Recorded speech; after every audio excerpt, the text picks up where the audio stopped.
Assalamualaikum warahmatullahi wabarakatuh. Apa kabar anak ustazah semuanya? Semoga dalam kondisi sehat ya. Alhamdulillah. Alhamdulillahilladzi arsala rasulahu bil huda wa dinil haq yusirahu ala dini kullihi wa kafa billahi syahida. Asyhadu an la ilaha illallah wahdahu la syarikalah wa asyhadu anna Muhammadan abduhu wa rasuluh la nabiyya ba'da. Oke. Puji dan syukur, marilah sama-sama kita kirimkan kepada hadirat Allah Subhanahu wa taala. Semoga kita senantiasa dalam kondisi sehat walafiat. Salawat dan salam kepada junjungan kita yakni Nabi Muhammad sallallahu alaihi wasallam. Baik anak sudah, apakah antum sudah siap belajar hari ini? Apakah sudah sholat duha tadi? Dan juga sudah makan tentunya ya. Oke, hari ini kita akan masuk pelajaran pertama kita di pembelajaran 1, yaitu tentang perkembangan makhluk hidup. Nah, mana subtema satunya itu membahas tentang perkembangbiakan makhluk hidup. Oke, kita lihat perkembangbiakan makhluk hidup yang kita bahas di sini adalah tentang tumbuh-tumbuhan. Ya, kemudian salah satu ciri dari makhluk hidup itu adalah berkembang biak. Tujuan berkembang biak itu adalah untuk mempertahankan keturunannya. Nah, untuk pada makhluk hidup seperti tumbuhan, perkembangbiakannya terjadi dengan melalui dua cara. Nah, apa saja itu? Yang pertama adalah perkembangbiakan secara generatif, yang kedua perkembangbiakan secara vegetatif. Apakah antum sudah pernah mendengar istilah tersebut? Oke, sekarang kita akan pelajari.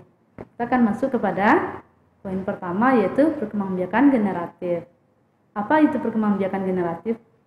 Nah, perkembangbiakan generatif adalah perkembangbiakan makhluk hidup yang melibatkan antara induk jantan dengan induk betinanya.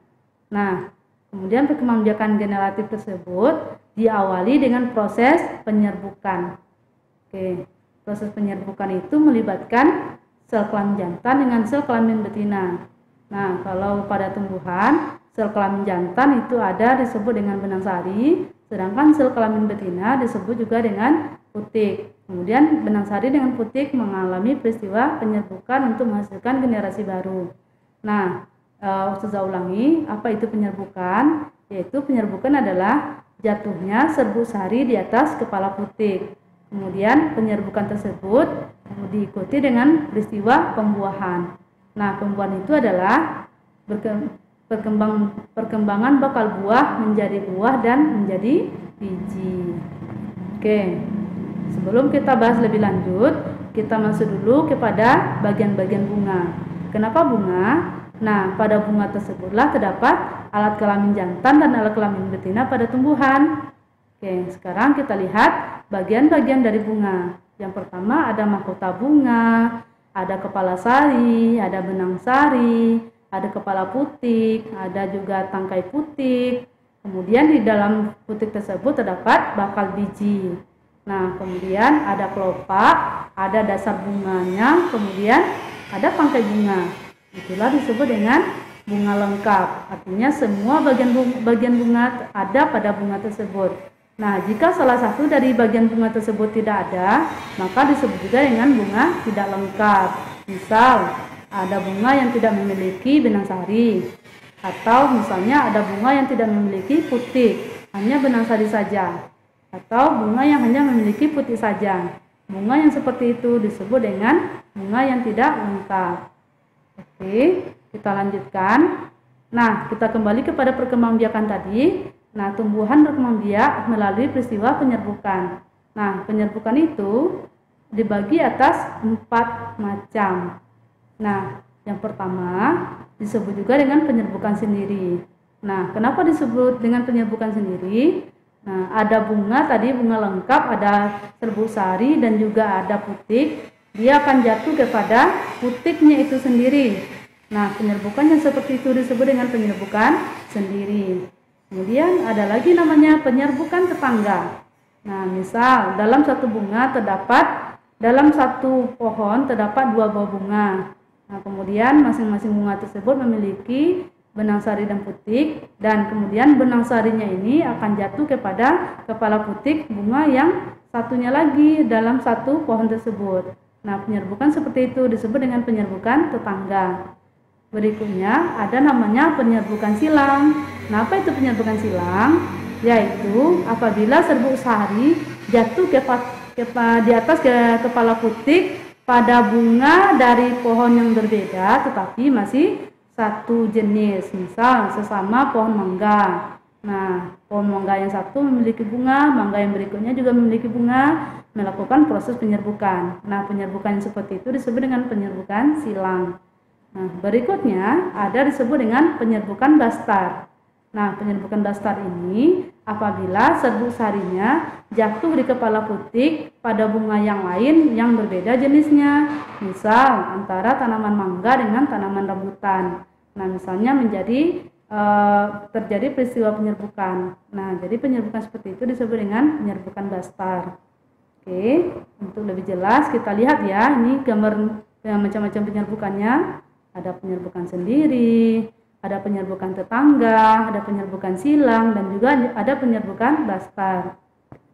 Oke, nah proses penyerbukan tersebut juga melalui beberapa cara. Misal, bisa penyerbukan itu dibantu oleh angin. Karena serbuk sarinya ringan, maka diterbangkan oleh angin sehingga terjadi penyerbukan. Apa contohnya? Seperti tanaman padi, jagung. Padi dan jagung memiliki serbuk sari yang sangat ringan, yang mudah diterbangkan oleh angin sehingga bisa sampai di kepala putik pada tanaman padi yang lain. Nah, kemudian ada juga penyerbukan itu dibantu oleh hewan. Contoh misalnya seperti kupu-kupu. Kupu-kupu menghisap madu, kemudian sambil menghisap madu terinjak dia ke benang sari kepala putik. Di benang sari tersebut terdapat serbuk sari, kemudian hingga ke bunga berikutnya, maka kaki kupu-kupu tersebut akan mengantarkan serbuk sari dari bunga yang lain sehingga bisa membantu proses penyerbukan bunga tersebut. Kemudian juga penyerbukan bisa dibantu oleh air dan bahkan juga dibantu oleh manusia sendiri. Contohnya pada tanaman vanili. Tanaman vanili penyerbukannya itu dibantu oleh manusia. Oke, kita lanjutkan Ustazah. Nah, sekarang setelah antum tahu tentang perkembangbiakan generatif, maka antum harus tahu apa contohnya tanaman-tanaman yang memiliki yang berkembang biak secara generatif. Nah, untuk beberapa contoh tanaman sudah sebutkan seperti mangga tadi ya, rambutan, ada juga padi, ada juga jagung. Pokoknya dia memiliki biji. Maka perkembangbiakan tumbuhan tersebut bisa dengan cara generatif. Oke, sekarang kita akan lanjutkan dengan perkembangbiakan yang kedua, yaitu perkembangbiakan secara vegetatif. Nah, apa itu perkembangbiakan vegetatif? Yaitu perkembangbiakan yang hanya melibatkan satu induk saja. Oke, perkembangbiakan tumbuhan tersebut tanpa melibatkan induk jantan atau sel kelamin jantan dengan sel kelamin betina. Nah, apa tujuannya perkembangbiakan secara vegetatif ini? Yaitu ingin mendapatkan hasil keturunan yang sama seperti induknya. Misal, antum memiliki mangga yang manis. Nah, kita ingin mengembangbiakannya. Maka mangga itu kita akan perkembangbiakan dia dengan cara secara vegetatif. Nah, kemudian nanti anaknya tersebut akan memiliki sama seperti induknya. Kemudian ternyata perkembangbiakan vegetatif ini juga dibagi dua loh, yaitu secara alami dan juga secara buatan. Yuk kita lanjut. Oke, sekarang kita lanjut kepada macam-macam perkembangbiakan vegetatif alami. Yang pertama yaitu dengan menggunakan tunas. Apakah antum pernah melihat tunas? Nah, ya pernah ya, seperti tunas pada pisang, juga pada bambu. Nah, itu pisang dan bambu berkembang biak dengan menggunakan tunas. Berikutnya yang kedua adalah menggunakan umbi lapis. Umbi lapis ini sering kita temukan pada bawang, apakah itu bawang merah atau bawang bombay. Berikutnya, perkembangbiakan vegetatif alami juga contoh adalah seperti umbi batang. Nah, umbi batang ini adalah umbi yang terdapat di dalam tanah yang memiliki tunas. Apabila kita tanam dia, umbi tersebut akan menghasilkan individu baru. Apa contohnya anak Ustazah? Nah, contohnya adalah kentang. talas, ubi jalar. Apalagi? Itu bisa loh cari yang lain. Oke. Berikutnya adalah perkembangbiakan vegetatif alami dengan menggunakan akar tinggal atau orang menyebutnya dengan istilahnya rizoma atau rimpang. Nah, apa contohnya? Contohnya seperti jahe, kunyit, lengkuas, temulawak, dan lain sebagainya. Nah, tanaman tersebut berkembang dengan menggunakan akar tinggal. Di akarnya itu terdapat dalam tanah, kemudian mengembang, dan itu yang akan kita jadikan sebagai bahan makanan bagi manusia. Nah, berikutnya ada namanya umbi akar.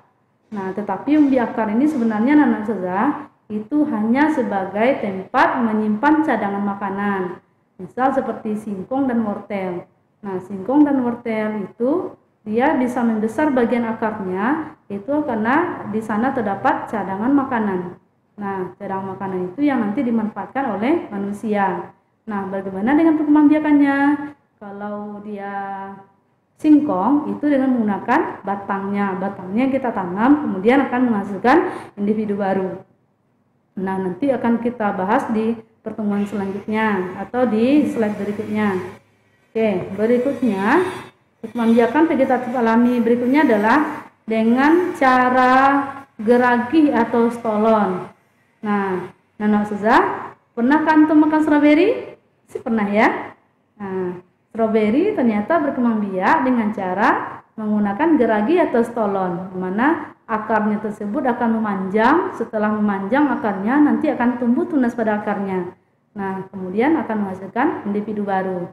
Nah, selain dari geragi stolon, itu juga ada rumput teki, ada pegagan, nah, atau tanaman yang lainnya. Nah, berikutnya ada namanya spora. Spora ini bisa kita temukan pada tanaman paku dan lumut. Nah, paku dan lumut berkembang biak dengan menggunakan spora. Spora itu berwarna hitam loh, seperti pada paku. Bisa antum lihat pada bagian bawah dari daun paku tersebut akan nampak bintik-bintik hitam. Itulah spora. Spora itu yang akan berkembang menjadi individu baru. Oke. Nah, itu perkembangbiakan tumbuhan dengan secara vegetatif alami. Nah, selanjutnya kita akan lanjutkan kepada perkembangbiakan tumbuhan secara vegetatif buatan. Ada beberapa cara loh. Yang pertama yaitu dengan cara mencangkok. Jadi misalnya seperti mangga yang memiliki tadi, yang buahnya manis, bisa kita kembangkan dengan perkembangbiakan vegetatif buatan, yaitu dengan cara mencangkok. Nah, batang atau dahan dari mangga tersebut kita kikis, kemudian kita tutup dengan sabut, nanti kita tutup, kita ikat, kemudian kita biarkan beberapa lama akan menghasilkan akar. Nah, setelah dia akan menghasilkan akar, kita potong pada bagian bawahnya dan nanti kita akan tanam. Nah, maka cabang tersebut atau ranting mangga yang tadi yang sudah kita cangkok bisa menghasilkan individu baru. Nah, kemudian berikutnya adalah dengan cara stek batang. Nah, seperti ubi kayu tadi, ubi kayu bisa kita kembangbiakan dengan cara stek batang, yaitu dengan cara memotong bagian batangnya, kemudian kita tanam. Maka batang tersebut akan tumbuh tunas dan berkembang menjadi individu baru. Nah, kemudian ada yang ketiga namanya mengenten.